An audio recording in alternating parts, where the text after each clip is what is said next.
Fizi News 24. Média d'information en temps réel.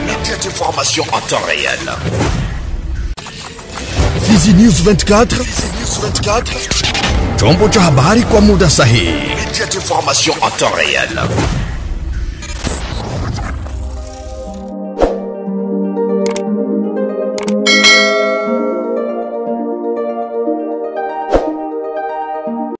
Hali gani mpenzi mtazamaji wa Fizi News 24, kwa moyo mkunjufu na ukaribisha kuweza kufuata taarifa habari zetu katika lugha tukufu la Kiswahili. Ninakushukuru kwa kuendelea kutufuata vilivyo. Tuanzie na huko Butembo ambako watu wasita wamepoteza maisha usiku wa Alhamisi ya wiki kisha kuangukiwa na ukuta wa nyumba katika kata la Mwitiri, manispaa Bulengera mjini Butembo, jimboni Kivu ya Kaskazini. Tukio hilo lilitokea kisha mvua kali ilionyesha maeneo hayo. Bwana John Kameta ni kiongozi wa shirika la raia pa Bulengera, ametoa picha ya hali halisi huku akiomba raia wa eneo hilo kuchukua tahadhari. Parmi watu sita kulikuwa watu 3 wa mwa hiyo nyumba, na parmi watu 3 kunakuwa wa minere wawili na tate moja ambaye alikuwa ndani ya hiyo nyumba. Na kwa hiyo watu 3 kunaongezeka proprietaire moja wa chantier ambayo ilikuwa najengwa pembeni ya hiyo nyumba, na kunakuwa vile wa maso wawili vile nao ambao wameweza kupoteza maisha yao kunako hiyo accident ambayo imeweza kujiproduire kunako vile ya Butembo. Na ifo kukumbusha kama siku ya 6 mwezi wa 9 2025 tena jambo kama hiyo iliweza kupitikana mwa hiyo quartier ya Mutiri. Na kwa hiyo sisi kama shirika la raia tunaita population ya mkomine ya Bulengera ku vigilance wakati ya vula kama hiyo. Inaomba tuweze kuugama nafasi ambayo haiweze kuleta madhara. Na huko Walikale ni kwamba kisha vitendo vingi vya uporaji kuripotiwa kwa kiasi kikubwa katika eneo la Walikale, hatimaye viongozi wa eneo hilo wameomba kwa kila mwananchi kuwa na filimbi itakayomruhusu kuamsha wengine wakati wa uvamizi unapotokea. Akizungumza na TV yako, Bwana Mema Kabaki, kiongozi wa mtaa wa Walikale, amesema kuwa hali ya usalama si yenye kuridhisha, kwa hiyo ni vyema raia kuwa umoja na kushirikiana na vyombo vya usalama katika eneo hilo. Wezi ndio wanachunga kuzidia hata mwenye nyumba, lakini kwa hatua zilizochukuliwa kuhusu hali hii, mikakati iliwekwa kwa kila kata kutoa tahadhari wakati kitendo hicho kinafanyika. Tunasema kwa kila kata kuwe filimbi katika kila nyumba. Tunaandaa pia doria, lakini wezi hawa wanakuwa kama wanajua. Wanapoona tu watu wanaohusika na usalama wanapita, wanabaki wakifanya operation zao hapo. Ndio maana itaomba kuongeza pia timu hii ya usalama. Na kwingineko ni kwamba ni vema wazalendo wanaokaa kwenye vizuizi eneo tofauti kwa na hali ya kusikia raia wasafiri wanaokosa pesa ya kulipa kwa ajili ya ushirikiano mzuri na raia. Ndivyo amesema ayo lire wa kijamii Bunguke Masase Lebon kwa mazungumzo na TV yako. Hombilo amelitoa kwa wazalendo kutokana na hali ya uchumi wa raia kwa sasa. Bunguke Masase Lebon ameongeza kuwa sio pesa pekee ndio yaweza kuwa mchango wa raia, bali hata habari ni muhimu.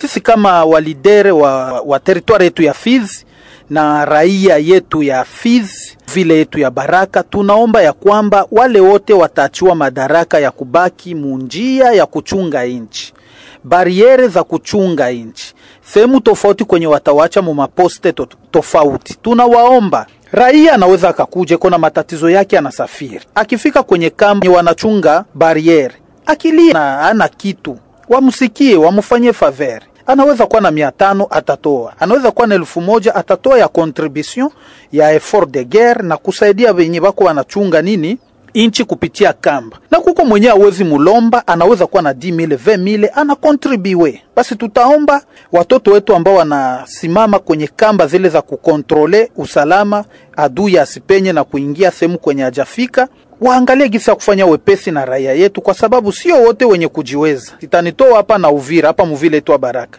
lakini kujikuta sehemu nafika na lia leo sina hata mureturu nitalipa kwenye naenda, sitakawia nitarudia.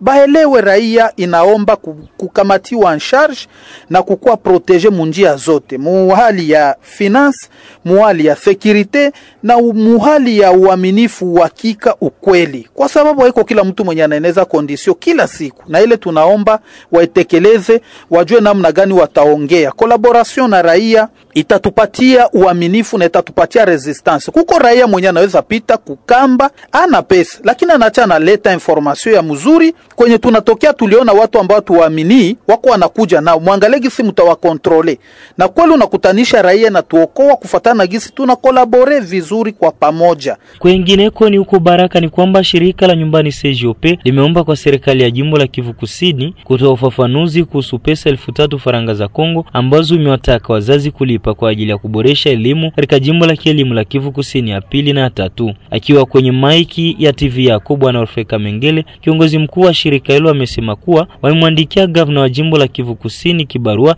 ili kupata ufafanuzi zaidi kuhusu pesa hizo. Tumemwandikia gavana wa province ya Sud Kivu barua kufuatana na arete provincial ambayo alichukua tariki 22 mwezi wa 9 mwaka huu tunao, wa kufikse franga ambazo wazazi wanahitajika kulipa kwa watoto wao mwakani huu 2025 na 2026 kwa wale ambao wanasoma kwenye shule ambazo hazihusiki na gratuite de l'enseignement. Katika hicho kibarua chake ama arete provincial kwenye article ya 7, gouverneur anaonyesha kwamba kuna pashwa lipiwa pesa 1000 kwa kila mtoto, na hizo pesa 1000 wanaziita kwamba ni pesa ambazo zitasaidia amelioration ya qualité de l'enseignement ku province ya Sud Kivu, hasa kwa kuappuyer ma centre de formation et de récupération. Na hapa ndio kwenye palikuja ulizo ambao tulijiuliza sisi kama vile ofisi yetu ya CGOP, ni namna gani wanaweza kuomba pesa kwa ajili ya ma centre de formation na récupération ambazo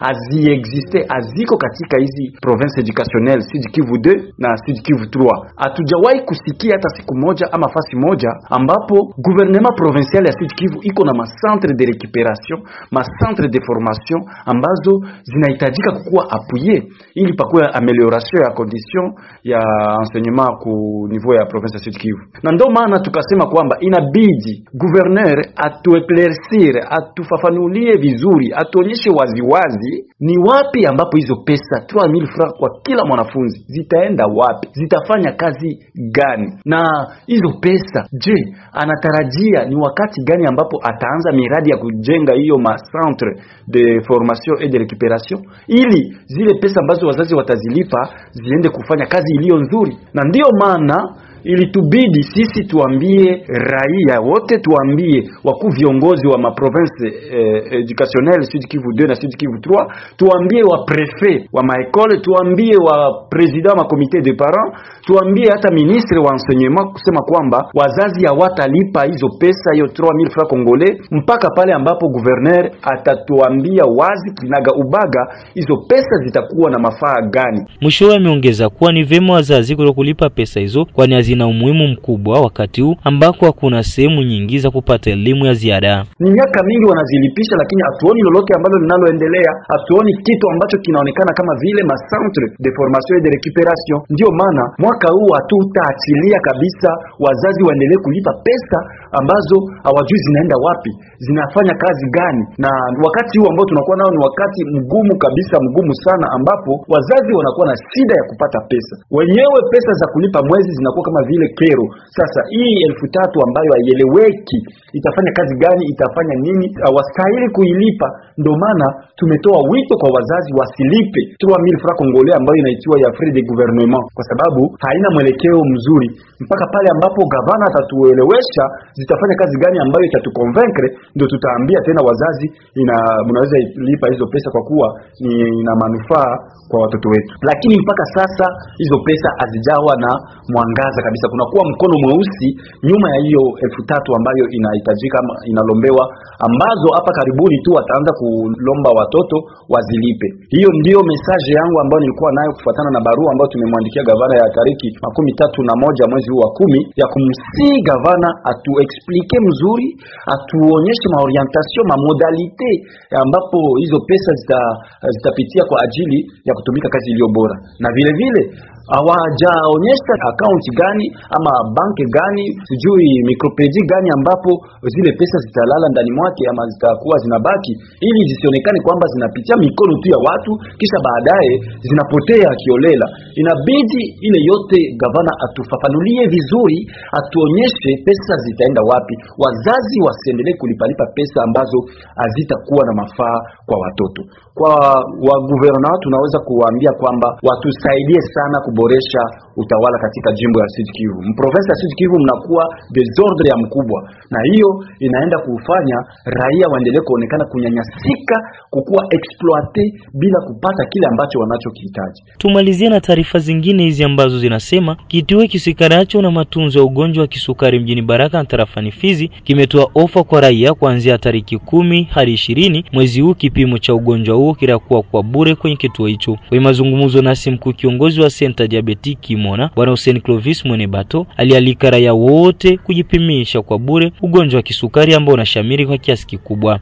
Tarehe 1 mwezi wa 11 hii kwetu sisi kama vile waganga wa ugonjwa wa kisukari ni mwezi ambao tunaita mois de diabete, kwa sababu ni mwezi ndio ambao watafiti walipata dawa kubwa ya ugonjwa wa kisukari. Unajua, kwa maana kila tarehe 14 za mwezi wa 11 ulimwengu mzima unasherekea ugonjwa wa kisukari, na kulingana na gisi courbe epidemiologique ama mchoro wa upandaji wa ugonjwa unavyoonekana, inaonekana kwamba kuanza hii mwaka wa 2025 na kufikisha mwaka wa 2030 watu wote watagonjwa ugonjwa wa kisukari. Ndio kwa maana Umoja wa Mataifa kitengo cha afya ambao kinaitwa OMS kimesema ya kwamba ni lazima tuwafunze watu kufahamu kwamba wajiandae na wajue namna gani wanaweza wakajiepusha na magonjwa ya kisukari. Ni lazima watu wafahamu kwamba kulingana na vidhibitisho ambayo tunapitia kwa hii wakati ni magumu sana, kwa sababu hata watu wengi wako wanaendelea kupoteza maisha na ugonjwa wa kisukari kwa haraka kupitia hii hali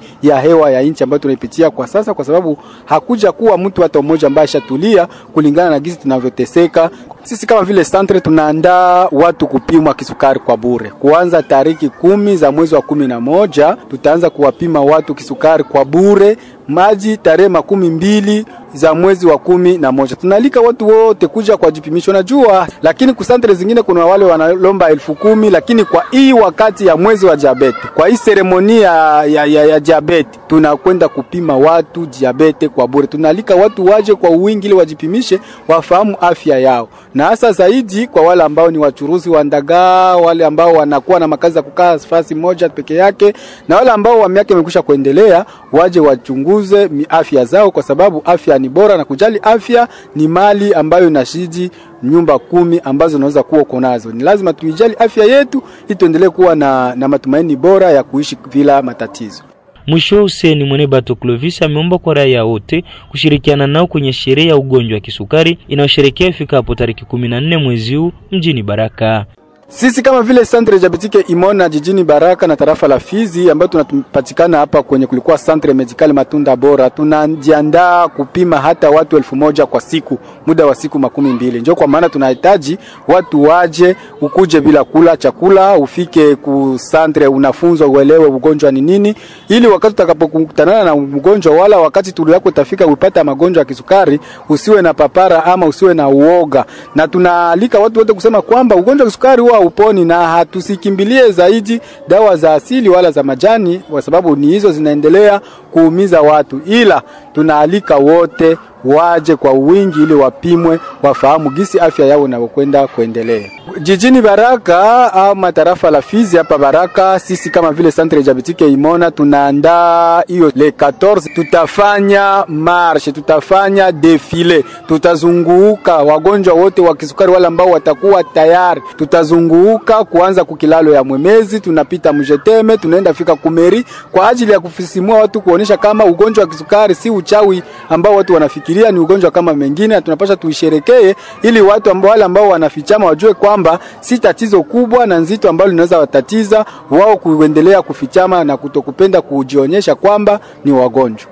Mpenzi mtazamaji, ni hapo ndipo tumefika mwisho wa taarifa habari zetu katika lugha tukufu la Kiswahili, na kusamini na kushukuru ambao unaendelea kutegea sikio kila mara na kutupa muda wako. Hii ni Fizi News 24 inayokujia mashariki mwa nchi ya Jamhuri ya Kidemokrasia ya Kongo.